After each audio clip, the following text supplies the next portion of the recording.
So in this video, we're gonna focus on some of the major organs and what happens with the activation of specific pathway in the autonomic nervous system. So it's kind of a summary, but more of a clinical summary. So, as you know, the heart is well supplied by both the sympathetic and parasympathetics, and these nerves affect the cardiac pump function in three main ways.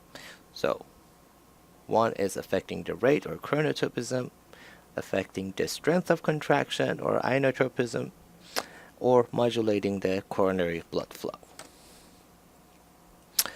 The parasympathetic nervous system's cardiac vagal fiber approach the stellate ganglia and then join the efferent fibers that come from the sympathetic system. The parasympathetics get distributed mainly to the SA and AV nodes, and then, kind of to a lesser extent, to the atria. There's little or no distribution to the ventricles. So the main effect of vagal cardiac stimulation to the heart is chronotopic, so effector rates.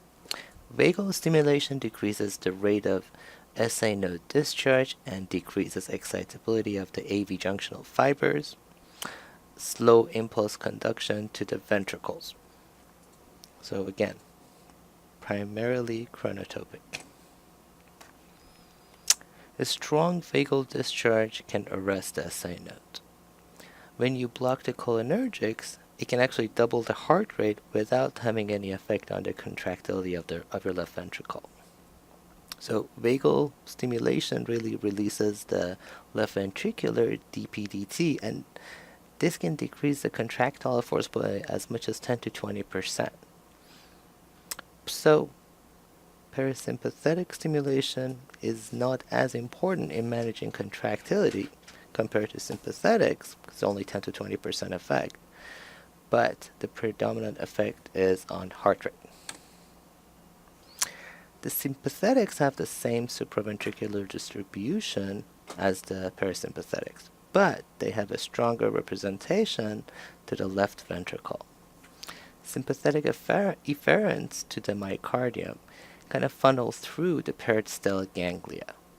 The right stellate ganglia distributes primarily to the anterior epicardial surface and the septum.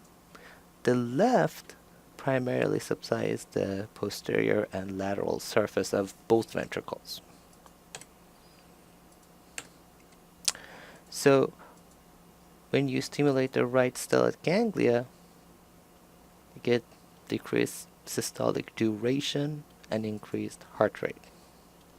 Left stellate stimulation increased mean arterial pressure and left ventricular contractility without causing a substantial change in the heart rate. So, if you place a T6 epidural for a VATS procedure via a left paramedian approach, so assume it's going to be affecting the left side more. I know that's not the case always, but it can. And you're threading the catheter. So what would happen when you give 5 ml bolus of 2% lidocaine? Do you get increased heart rate, decreased heart rate, increased MAP, decreased MAP? So you're giving lidocaine, and the basis of question is you're going to block the left stellate ganglion. With that in mind, so the effect should be decreasing mean arterial pressure. So normally sympathetic tone maintains contractility approximately 20% above in the absence of any sympathetic nervous system stimulation. So the dominant effects of autonomics on myocardial contractility is through the sympathetics. Intrinsic mechanism of the myocardium can maintain circulation without the autonomic nervous system though. And this is evident in somebody who has a heart transplant, right? So what is the heart rate in a patient who's had a cardiac transplant? Again, remember, in cardiac transplant, they don't transplant the nerve, so the cardiac muscle is not innervated. So let's talk about this during the lecture time. Now, different segments of the coronary arterial tree react differently to various stimuli and drugs. Normally, the large conductance vessel contribute little to the overall coronary vascular resistance. So fluctuations in resistance really reflect changes in the luminal size of the small precapillary vessels. Blood flow through the resistance vessels is really regulated by the local metabolic requirements of the myocardium. So if you get acidotic, you're going to get more blood flow. The more productive metabolism you produce, the more blood flow you're going to get. These larger conductance vessels, though, can constrict pretty significantly from the neurogenic stimulation. But again, it is the primarily metabolic requirements that affect the blood flow through the coronary arteries. Having said that, these neurogenic influences can become much more important when we lose autoregulation, and we lose autoregulation in settings of hypoxia, so the neurogenic influences become far more important.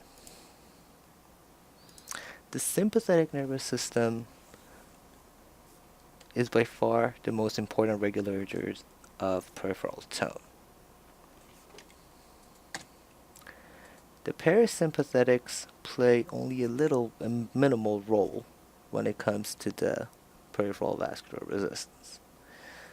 But there are some vessels that the parasympathetics primarily work on, and this is an example would be the genitalia. The sympathetic stimulation produces both vasodilation and vasoconstriction, but vasoconstriction predominates when it comes to peripheral circulation when you activate them. So, the sympathetic effect on the vascular bed is determined by the type of receptors on which the sympathetic fibers end on. So, sympathetic constrictor receptors are distributed to all segments of circulation. Blood vessels in the skin, kidneys, spleen, mesentery, they all have extensive sympathetic distribution. Blood vessels in the heart, brain, and muscle have much less innervation by these sympathetic fibers. The basal autonomic tone maintains arteriolar constriction at kind of an intermediate diameter. The arterioles then have the potential for either getting more dilated or more constricted. The sympathetic tone in the veins, however, produce little resistance to flow when you compare it with the arterioles. So they function as a reservoir for about 80% of the total blood. So when you make a small change in venous capacitance, it results in a major change in venous return and cardiac preload without affecting the pressure that much, the venous pressure. Now let's move on to lungs. So the lungs are innervated by both the sympathetics and parasympathetics, as you know. The postganglionic sympathetic fibers from the upper thoracic ganglia, the stellate ganglia, pass to the lungs to innervate the smooth muscle of the bronchi and pulmonary blood vessels. The parasympathetic innervation of these structures through the vagus nerve. Sympathetic stimulation produces bronchodilation and pulmonary vasoconstriction. The effect of stimulation of the pulmonary sympathetic nerves and the vascular resistance, on the pulmonary vascular resistance, help maintaining hemodynamic stability during stress and exercise.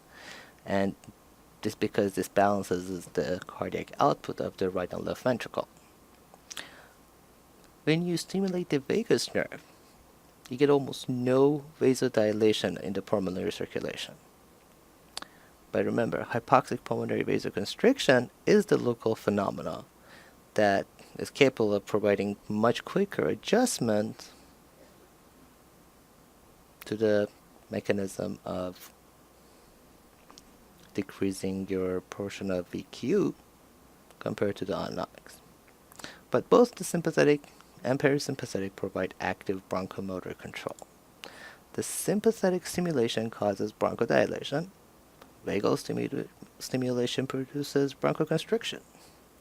The parasympathetic can also increase secretion of the bronchial glands, so increase secretion and in the glands.